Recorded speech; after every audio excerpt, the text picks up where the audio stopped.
first to Fox Business's Madison Allworth. She's live on the streets of Manhattan with a look at how these new policies are impacting local businesses. Hi, Madison. Hi, Sandra. Local businesses are concerned about these policies because crime is at a high here in New York. There are concerns that this new change could add even more to that crime, something that seems nearly impossible to local businesses in New York City. I'm here at Festival. This is a cafe on the Upper East Side in New York. They recently had an attempted robbery. A man came in with a concealed weapon demanding money. Staff called the police and no one came. Take a listen. But unfortunately, whenever there's an incident here, whether it be a homeless person spitting on patrons or a homeless person defecating in the restaurant or violence of any kind, when we contact 911, contact the police, they don't show up. And so what I've been heard is that they don't show up because they're understaffed, because they don't have the means to respond to every incident. So unless there's an active shooter on site, the police apparently in New York don't show up.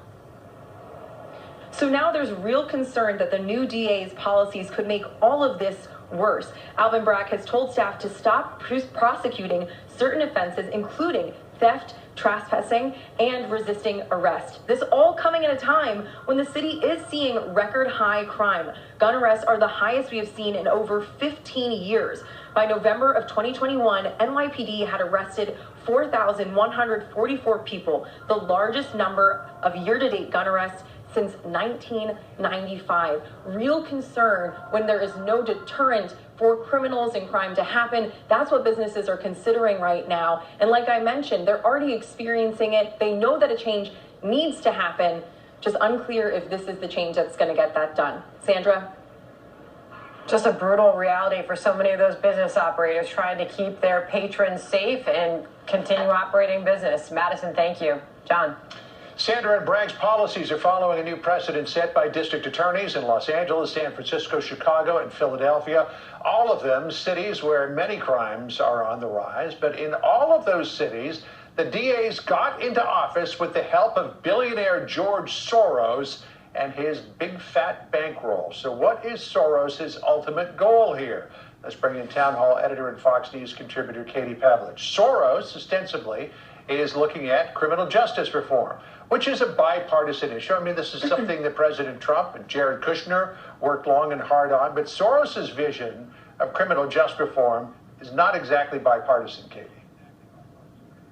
Yeah, John, a couple of years ago, far-left activists who don't believe in incarceration and believe that the American system of justice has to be torn down and rebuilt from their leftist ideology standpoint, put out a call basically to elect local prosecutors to do what their vision is for criminal justice reform, which is really social justice and implementing their social justice ideology and policies. And when you have someone like George Soros who can dump $1 million into a local race, for example, in 2016 with Kim Foxx in Chicago, he gave her $300,000. She got elected for her re-election.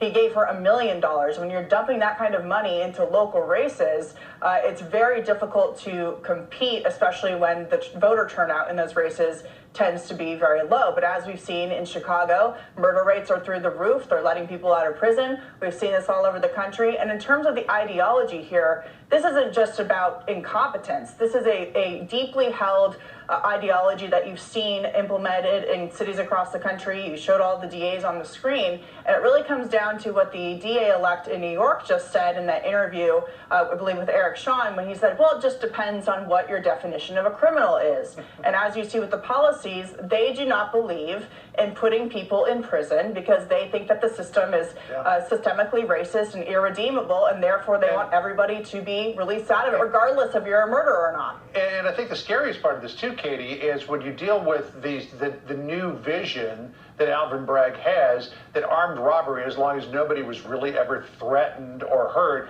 will be charged as a misdemeanor, petty larceny. that will cause the police to not show up when somebody calls to say somebody's holding us up with a gun. Senator Tom Cotton told the New York Post the following: everywhere Soros-backed prosecutors go, crime follows. These legal arsonists have abandoned their duty to public safety by pursuing leniency even for the most heinous crime, and they often flat out refuse to charge criminals for shoplifting, vagrancy, and entire categories of misdemeanors. Based on what we have seen in big cities like San Francisco and Los Angeles, and to some degree Chicago as well, with these smash and grab robbers, etc., it's really affecting quality of life and the economy. Absolutely. We know what works in New York. The DA-elect in New York is saying, I want to do something different. What we're doing isn't working.